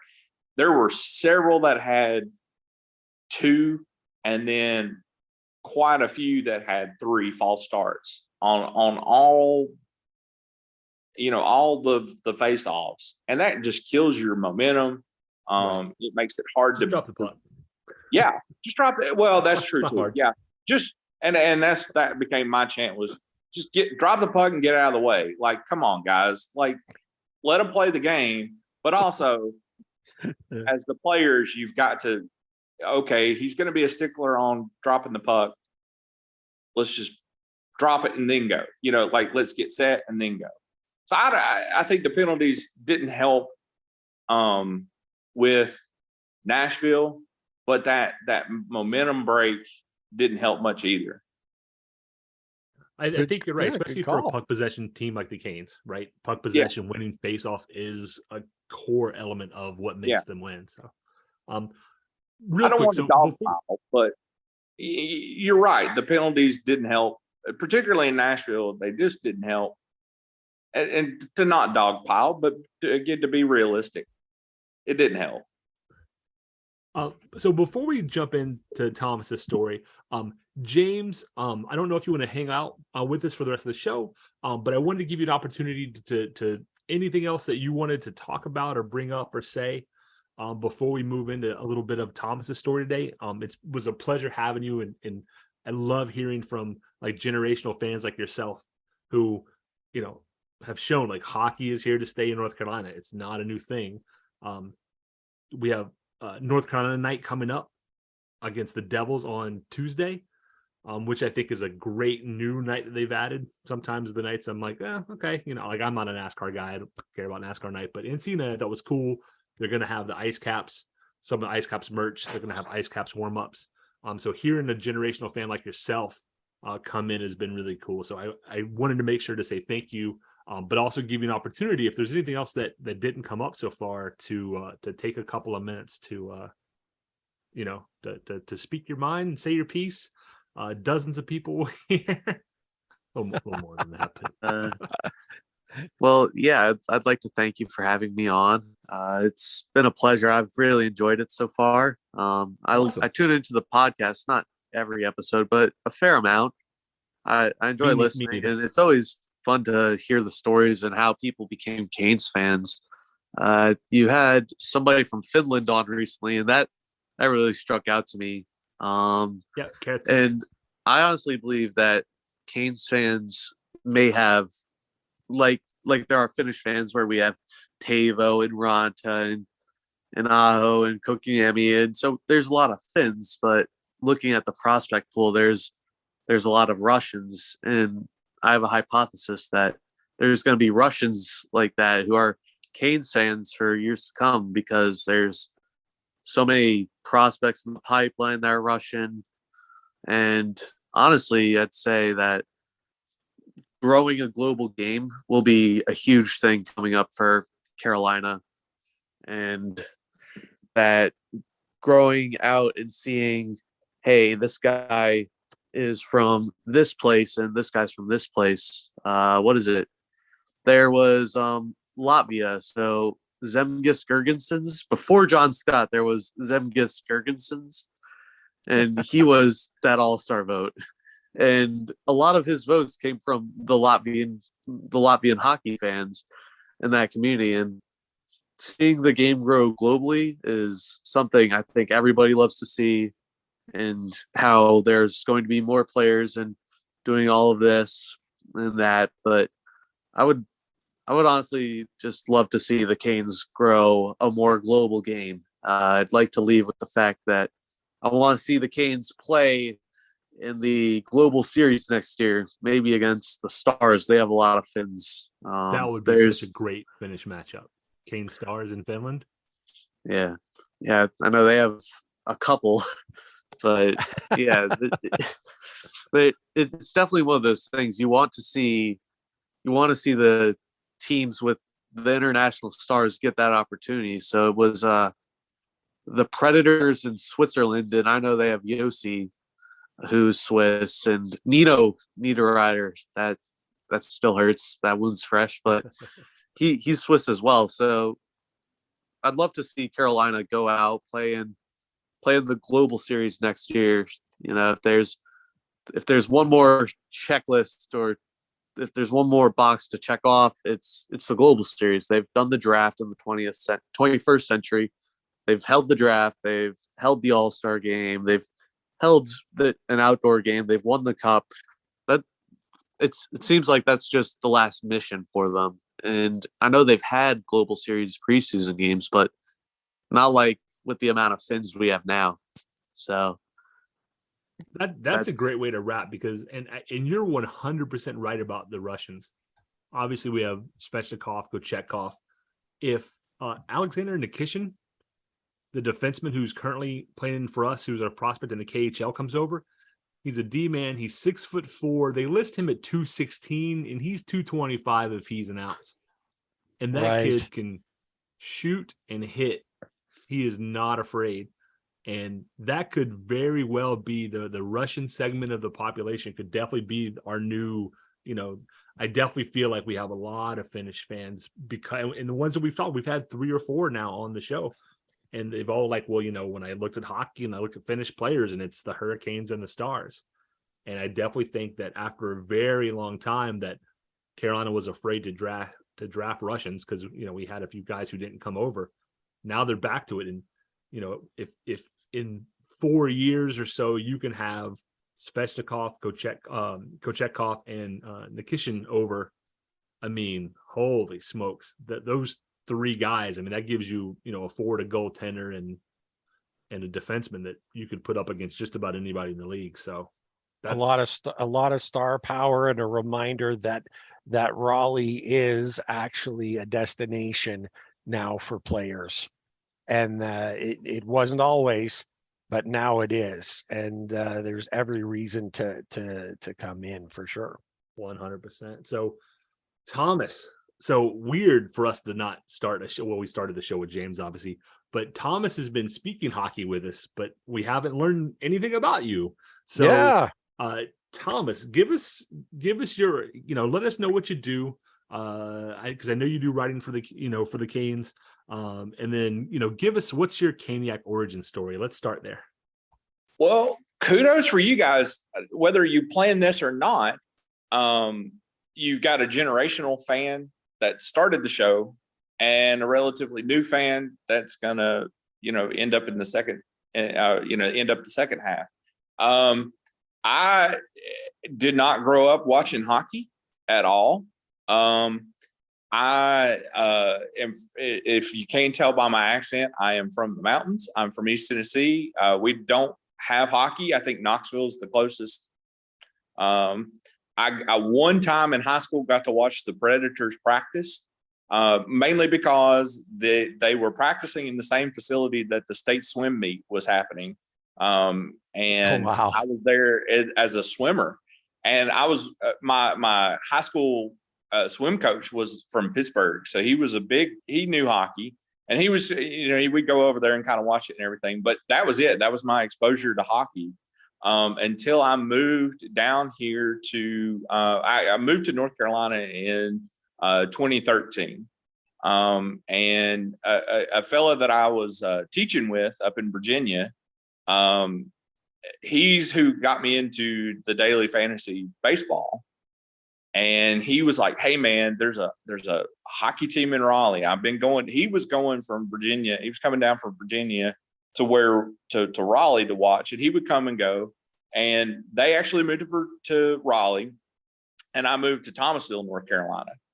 And those first few games that I came out to in like 13, 14, 15, it was as much to hang out with my buddies and go to the game and, cut up and have a good time. And I still did not know what in the world was going on. I don't know it near as well, but I know it better than I did then. And then I came out here to Raleigh in 2016 and was going to games again, just to kind of like hang out with my buddies, to, watch the game, follow along, jump up and down when they scored, yell biscuits in the basket. Great memories doing that. That was fun. And then when I moved away, still stayed in North Carolina, was following the Canes kind of in passing, came back to Raleigh 2 years ago. And in that year, I paid more attention and was kind of following along a little bit more. Last season, I went to a handful of games, and I'll give a shout out to the Canes ticket agencies. I went to a random game on a Thursday night during Christmas, during my Christmas break, my university's Christmas break. And the next week I got a call saying, "Hey, we noticed you came to a game." And I said, "Yeah, I did. I really love going. I'm starting to pay more attention. This is like the third or fourth game I've been to this year." And they said, "Well, where do you normally sit?" I said, "Well, I'm working for a university, your budget. I work for a university. Thank you. I understand that very well. Working for a university, I sit up in the nosebleeds." And they were like, "Well, hey, how about some tickets for next Thursday's game?" And I said, "Well, sure." And they said, "Well, we'll send them over. Don't sweat it. Here's 2 tickets. We could give you 4." And I was like, I don't think I need 4 tickets. But I'll take 2. So took 2. When I got the tickets, I looked at it and I said, "Oh my goodness, this is insane." Set right up kind of above where the players come out of the locker room. And I was like, man, I'm hooked. This is great. They did the soft sell with me, which was fantastic. It was really, really smart. They came by, they handed me the season ticket stuff and said, "Enjoy the game. You might hear from us again, you might not." And I didn't. But man, that sunk I swallowed the hook, the line, and the sinker. And so I signed up for season tickets. I was like, okay, I'm a season ticket holder. I have a small pack again because I work for a university. I have the 11 game tickets, and I was like, okay, I'm a season ticket holder. This kind of has put me in Raleigh. It's kind of given me some roots here in Raleigh, because I'm prone to move. And this puts me in Raleigh, so I might as well jump in full fledged. And I mean, like over the summer, I was paying attention and was following transactions, watching old games. Just kind of dove into it headlong. And this year's been great. I actually too, last year I got to go to 2 playoff games, which were insane. I got to go to a game in the Boston series, and then I got to go to Game 7 last year. Yeah, that was a fortuitous break. I have a friend that I worked with up in Virginia at a library up there, who couldn't come to both of those playoffs games. And I was like, oh man, this was fantastic. It was awesome. It was great. The Game 7 was a little bit of a heartbreaker, but it happens. It was fantastic. I went to pick up my friend that went with me an hour earlier than I told him I was going to be there. I was like, hey, we're not getting there late. We're going to go. We're going to have a big time. It's going to be great. It's fantastic no matter what. But just the excitement and everything has been real fun to be a part of. And then this season, I decided, I was like, well, shoot, I'm following these guys. I'm paying attention. I have a little bit of a background in the writing and, following some statistics and things like that. So I jumped on board with Cardiac Cane. I'm still learning the ropes there. Have made a few mistakes, have had some fun writing some other articles. I got a couple of articles coming up. I don't know if they're going to get published or not. You can follow me on Twitter. I will, if it doesn't get published there, I will tweet it out myself. I will suffice it to say we get a little inventive with our official beverage of the Carolina Hurricanes. That should be fun. And just jumped in, been excited. I've got a ton to learn. I'm real excited about the Whalers podcast that's coming out that your son's doing, Brad. Me too. If he just gets an episode out, I'll be excited. Yeah, no, and that's kind of too what I reached out to you guys out, made the connection with you guys, was you were mentioning the experiential learning and all of that cool stuff, which I think is awesome. I'm a former teacher. That's just so much fun and so cool that you guys are doing that. So yeah, that's kind of where I am. I'm a new fan. I make all kinds of mistakes with stepping on things and doing things that I maybe a more seasoned Caniac wouldn't do. But I get real excited. I've got 2 or 3 games left on my package so far. I've got a couple of games planned out. Just try to make as many as I can. But yeah, that's where I am. And I appreciate, I didn't thank you guys. I should have started out by thanking you. This has been cool. I follow you guys too. Nah, all the things coming from us. Yeah. It's just me and Ray talking hockey amongst ourselves. Well, and that is what I was most excited about, was like, okay, here's a new sport. I got to consume as much information as I can. That's kind of how I am, is consume as much information about something as I can. I stumbled on y'all's podcast. I like the fairness of it, the Judge Wapner aspect. I really appreciate, because having done the fantasy stuff way back in the day, social media and fans and people who are betting on this stuff, it gets real kooky sometimes. And I was like, well, I'm going to try to avoid that and try to find a couple of places where I know I can hear realistic, fair, educated content. And that's how I stumbled up on you guys. Thanks for that. I mean, that's kind of why we have a podcast, is the first couple I found were not one, and several come out since then that I think are wonderful. We have friends over, obviously, at the Stormcast and Home Ice Advantage. And, the first couple ones I heard were as much about how much alcohol was consumed pre and post game in the parking lot, and a little bit about hockey and a lot of cursing, which is fine. I mean, I promise you I'll be a very different person probably, in the parking lot of the Stadium Series. But I was like, my kid can't listen to that. I wanted to say you have a great attitude, Thomas, because you did write an article that for at least a few days became a little infamous amongst social media. But I love the fact that you just jumped in, right? Everybody's gonna have controversial takes or something that's not going to come off quite the way we intended, or whatever it happens to be. And I love the fact that you don't seem overly bothered by it. You're like, oh yeah, maybe I do a rewrite on that one, and next time a little differently or whatever. But it seems to be water off a duck's back, which is awesome, because it's tough, right? I mean, our listener pool, I mean, I think we've hit 4,500 unique listens to the podcast. So I'm incredibly happy, and I'm sure every now and then somebody's out there like, Brad's an idiot. And yeah, that's probably true. More so with me. Yeah. More so with me. There's no question. I was just gonna say, I don't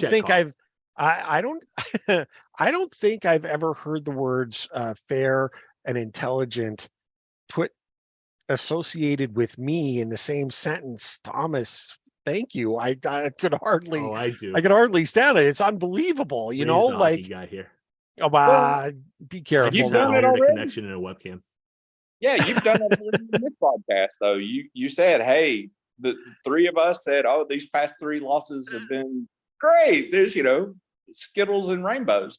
But you said, hey, no, look, and you're right. Like, I think you guys have a home attitude. You have a homer attitude, but you're also hockey fans and know that you're going to lose a game. You're going to lose 2 games. You're going to lose 3 games. 4, man, let's don't do that. But Yeah. we're not a Jack Edwards, right? We're not all homer all the time. And we're also not, no offense, but Ray Ferraro or maybe Buccigross is a better one. Like, like the Canes are playing tonight, and we're not gonna, maybe I'll call them the Panthers because I don't know. Like we're not paid by Bally Sports, but like we could be. I mean, yeah, you never know, right? Hey, Bally, if you're listening, I know you're about to go bankrupt, but we're gonna before you go bankrupt, if you got a few hundred, a few 100,000 to send our way, like we'll take it. Throw some of it our way. We won't turn it away. I shouldn't make light because that's going to affect people's jobs, but it is no question. It is sad to see regional sports networks are just going to tank, and I am very interested in the off season about what's going to happen with coverage for next year, and that'll be a whole off season show. Ray, we'll once we know more information, but like I said, Thomas, to reiterate, I think your attitude is right. I love the fact you just jump in. Write the articles. Don't if people critique them, whatever, sometimes they just go, yeah, that one's on me. Sometimes not, Oh yeah, the article I'm thinking about, I went, that's maybe not the take I would take, but at the same, the other part of that too is, and because this isn't you publishing on your own site, you're writing for somebody is clicks. I mean, unfortunately, I'm not saying that that's why you wrote the article. I want to be clear about that, but just that sometimes controversy is good, right? If it's all sunshine and kittens and rainbows and we all agree, then there's nothing to talk about, and that's super boring. Oh yeah. Well, and I will say this: it was having listened to you guys, and I heard the take that I took, and I said, "Oh crap! I hope that's not what happens." And then I said, "Well, okay, as a mental exercise." Trying to hold conflicting ideas in my own head. I said, well, what would that look like? How would that go down? And I thought I didn't reach the conclusion that I wanted to as well as I did, but I thought I had reached the conclusion, hey, that's not a good idea. And I think a lot of people read halfway, Thomas, and then stopped and didn't see the whole thing, because I won't name the guest, but we had a guest on the show who said the same thing. Because I was like, I'm half joking, like, but I'm kind of not joking either. So, and that person initially, when I asked them, they were like, yeah, like, can you not bring that up? Because I don't want any hate mail. I was like, yeah, we can. I was like, I'll call. I said it. I said, it's Sebastian Aho holding him back. And there's an argument to be made fairly that if you're relying on dad to pick up the pace and pick up the slack, that, the kids are never going to learn. Right. Yeah. Well, and again, I didn't drive that point home well enough. I'll admit that.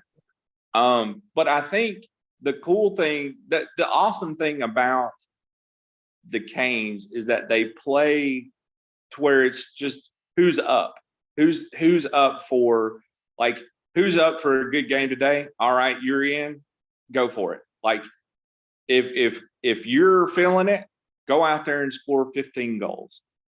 And that's something that we were going to talk about the next 3 games. I wrote down for for New Jersey coming up.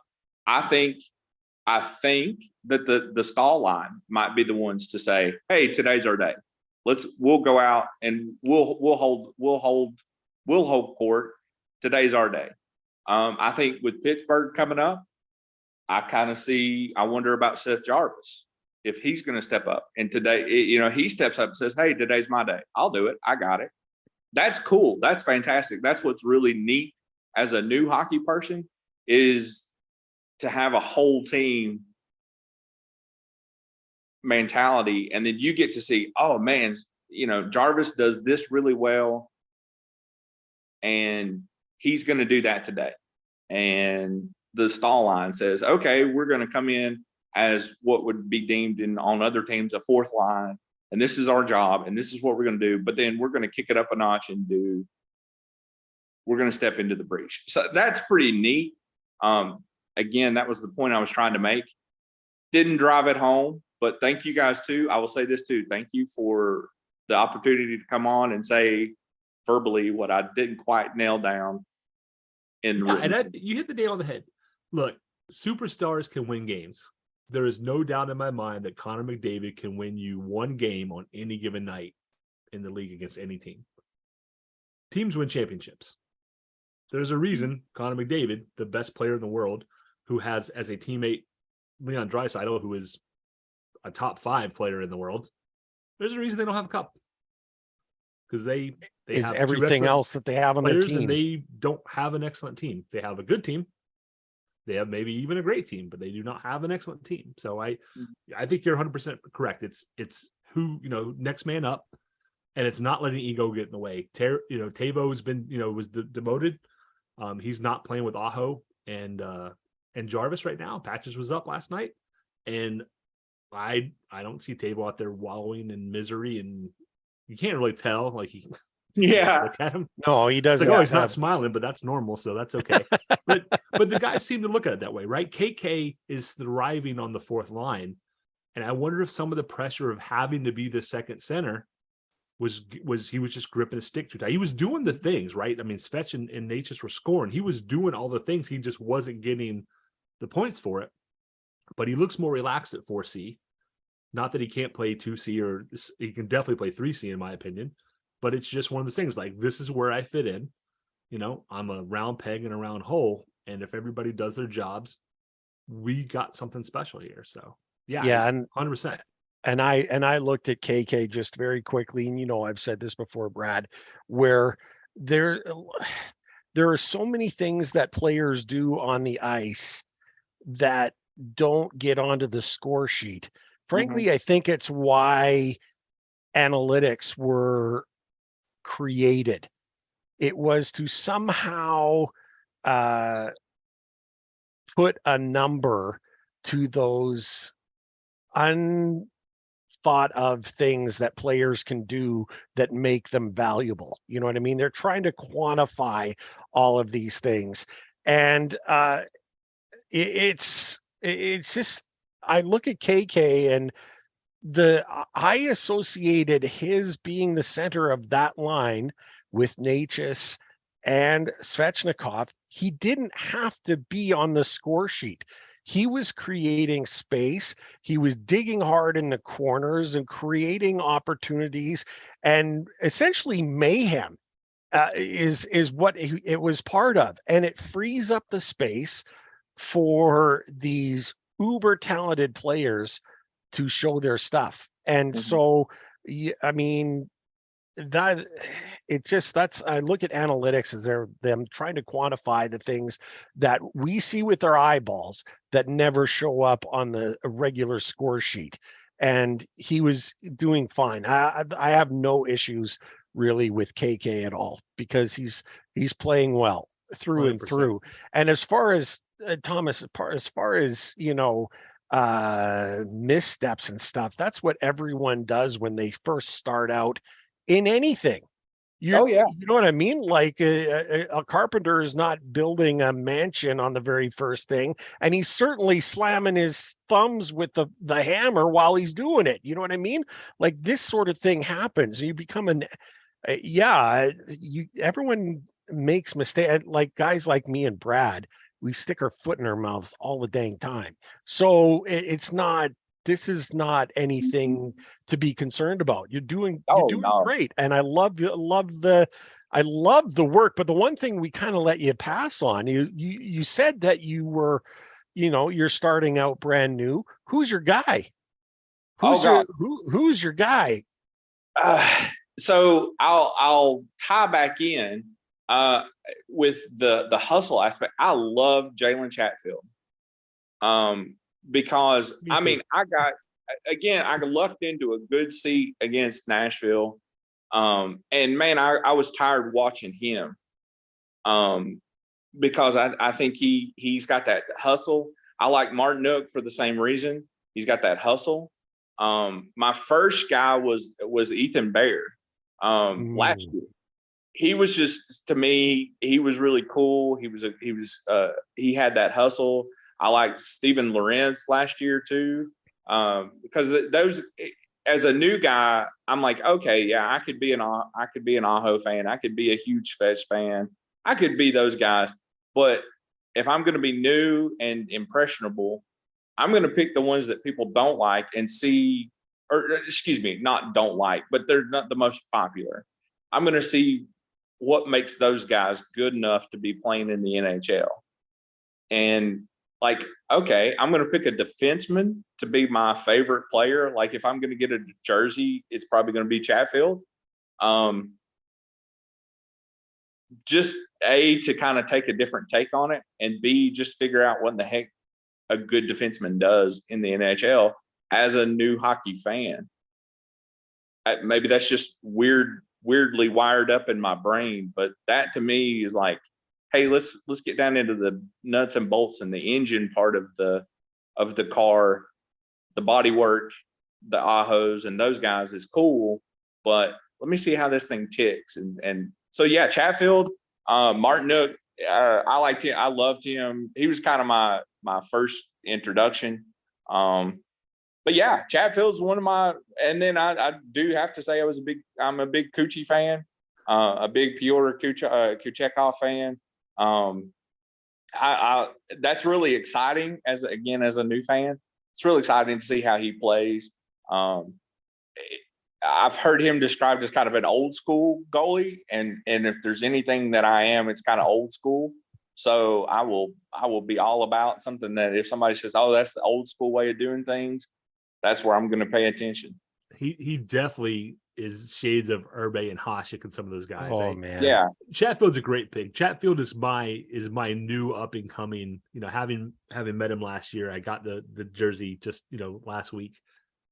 I think that's a cool pick too, because he's a kid who might stick around for a while. So as a new fan, you got a new player on the team, Kuchekov as well, right? Yeah. So as you grow as a fan and learn more and experience more, they are also learning. You're kind of taking the same journey together a little bit, right? Mm-hmm. And Kuchekov, just to throw it out there real quick, the Russian goaltending school for a while has been, so the American school is discipline, structure, doing things a certain way, right? It's about technique. The Russians are different. And that's why you get guys like Vasilevsky and Kochetkov, and you've had some just amazing, like Hasek even back in the day. They take a goalie's raw athleticism and they say, go out there and be athletic. Stop the shot. On the score sheet, it doesn't say how you stop the shot. It just says you stopped it. So just stop the shot. And they let them be athletic, and they kind of let them learn on their own a little bit. It's almost like just throw them to the fire a little bit. And then as you get older, then they introduce the discipline. Right. And then so first you learn to be an athletic goaltender and make these amazing saves and things. And then we're going to start building structure on top of it, which is going to make you better, which is the opposite of what American goaltenders tend to do, which is you do it the way we tell you to do it. And you're a cookie cutter goaltender. So even though you have athletic prowess, we're not necessarily going to see it because we want you to stick to the fundamentals.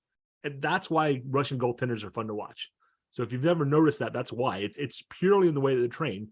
Go out there and make the shot. If you double stack save or paddle save, whatever it is, just get this, just do it.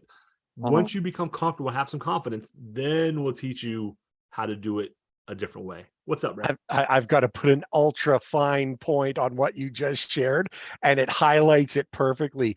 And you'll have to help me out, Brad.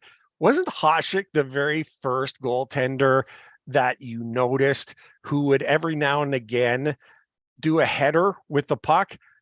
He would use his head to deflect the puck into the corner, right? Whatever's the closest thing to the puck is probably the thing to block it with, regardless of the follow-up, right? The Americans exactly. Rebound, control, and which is, I'm not saying it's not important.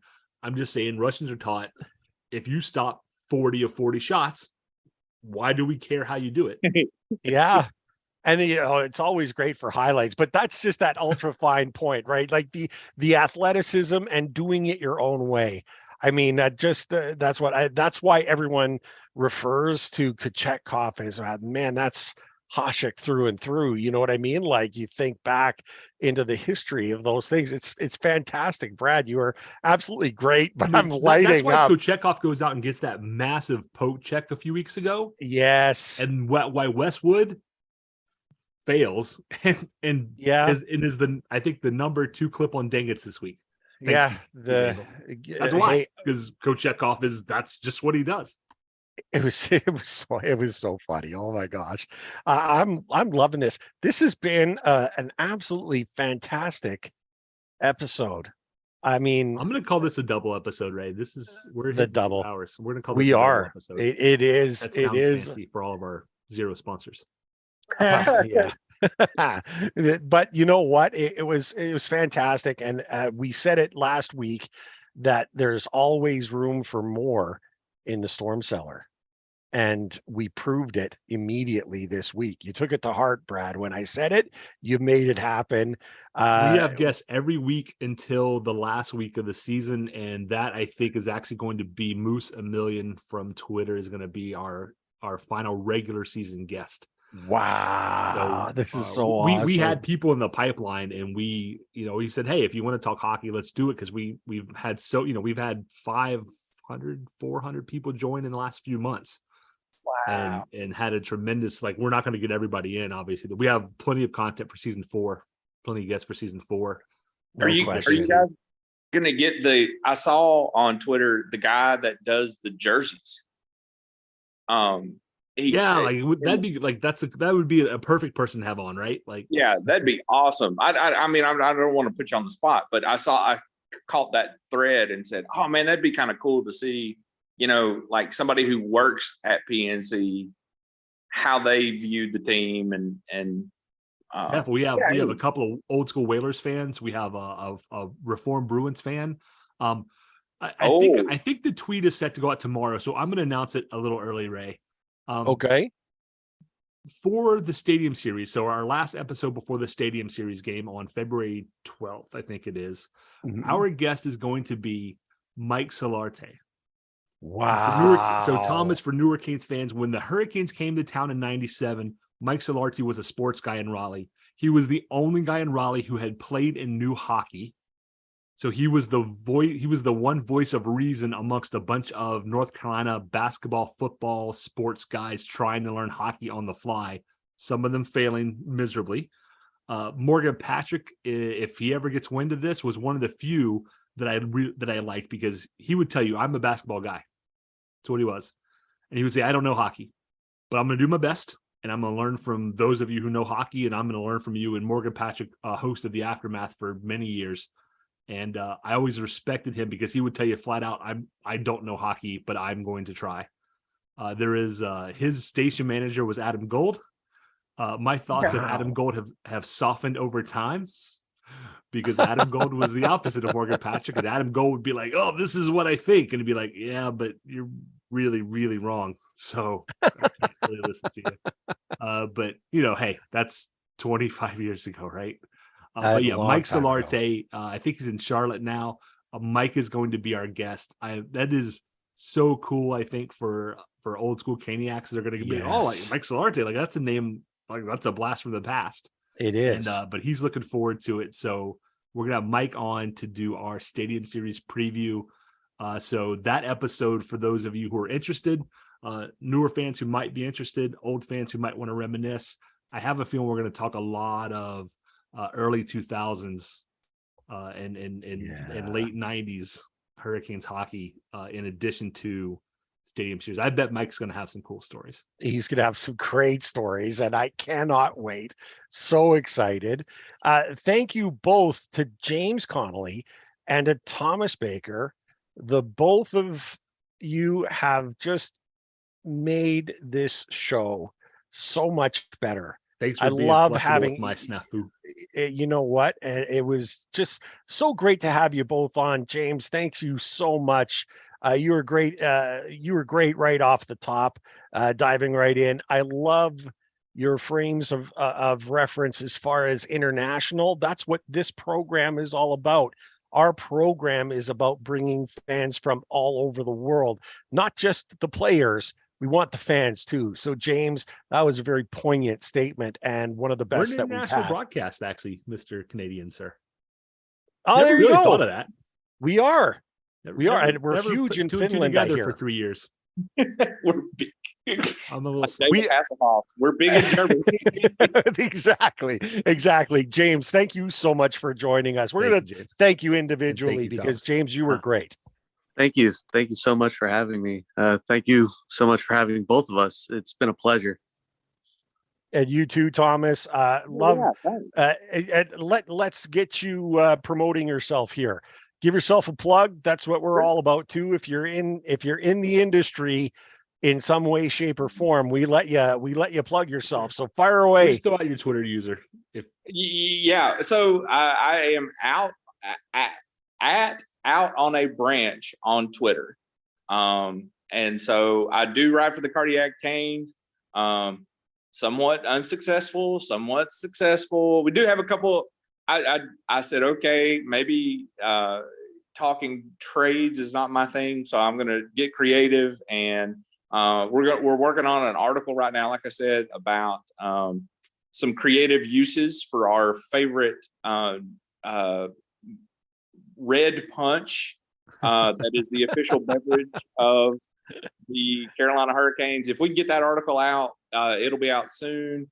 We're trying to make sure that we can do that. If we can't, you can follow me. I'll tweet those out, those creative concoctions, if you will, to be consumed responsibly, I will say. And maybe at the same series, we could, start up a booth or something like that. But yeah, that's me out on a branch. That's a kickback to when I was doing the daily fantasy stuff. I always took the picks that were a little bit more out on a branch, and that was kind of my role. So I stuck that. So yeah. Awesome. And thanks again. This has been cool. Just to talk hockey and learn. I've got more stuff. I'm going to have to spend the rest of the afternoon researching and learning more stuff that I need to be paying attention to. There you go, Brad. Yeah, what a great. I would say, James, do you want to plug your Twitter handle? Yeah. I have nothing to plug right now, but if I ever come back on, I will probably have something to plug. I'm working on a project for prospect analytics, so that's in the pipeline right now. So if I ever do come back on, I'll plug that. If you need a math guy, don't call me. Oh, dude. No. And let me say this, James, you're guaranteed to be coming back on the show if you can help us weave our way through analytics. As I had mentioned earlier, it's the way to quantify the things that we see but don't show up on the score sheet. And if you have the in on that, man, we're going to make you certainly. I'm telling Brad right now, like sign him up for somewhere down the line because we need him to explain some of this stuff to us. I don't even know half of it, right? So I'd love to have you back for sure. Thank you. Yeah, and going back on the explaining the things that you see, I met with a data analytics professor the other day, and that's exactly how he described analytics in sports, just quantifying the things that you see. Isn't that just, hey, the fact that I came up with it is a miracle to me. I'll just say a blind pig finds a truffle every now and again. And so I'm lucky to have gotten that. It might be the smartest thing that I've ever said on the show, I guess. Brad, my goodness, this show, fantastic through and through. We've covered so much, a lengthy show, but worth every second. What am I missing though? There's something I'm missing. Do we tacos? Oh, there's always time for tacos, but there's something else. Dang it, I can't. What is it? Go Canes. Go Canes. Go Canes. Go Canes.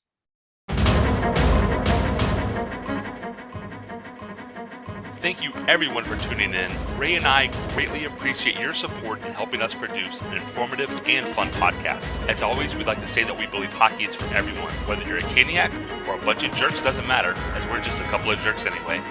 We would love to hear your questions, comments, and suggestions. We will do our best to answer anything hockey related. You can reach us via email at stormcellar97@gmail.com. On Twitter, we are at stormcellar97, and on Facebook at facebook.com/stormcellar97.